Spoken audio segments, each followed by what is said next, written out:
আসসালামু আলাইকুম প্রিয় দর্শক, আমি জামিল। আমি এই মুহূর্তে উপস্থিত আছি পাকুন্দিয়া এক নতুন মিনি কক্সবাজারে। আর এই কক্সবাজারটা দিন দিন যেন একটা পর্যটন এরিয়ায় রূপান্তরিত হচ্ছে।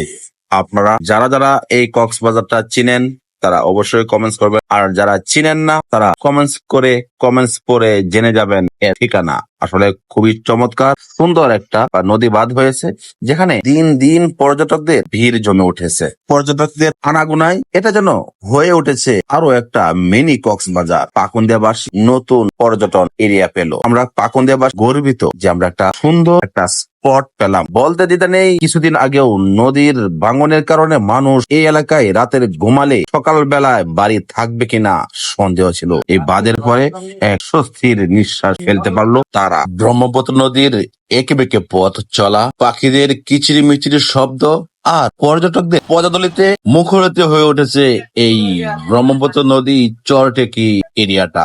এই নদীর পার দেখতে এবং এই নদীর পার লাখো মানুষের হৃদয় ছুঁয়ে নিয়েছে, যারা এখানে সকাল বিকাল ঘুরতে এসে এর সৌন্দর্য উপভোগ করছে। আপনিও হতে পারেন সেই সৌন্দর্য উপভোগকারীদের একজন। পাকুন্দিয়া উপজেলা চরফারাতলা দক্ষিণ চরটেকি গ্রামে মিনি কক্সবাজারে স্বাগত জানাচ্ছি আমি তাওহিদ জামিল। দেখে যাবেন, ঘুরে যাবেন এই মিনি কক্সবাজার। এরকম আরো সুন্দর সুন্দর ভিডিও পেতে পেজটাকে ফলো করে সাথে থাকবেন। লাইক কমেন্ট শেয়ার করে ছড়িয়ে দিন এই মিনি কক্সবাজার।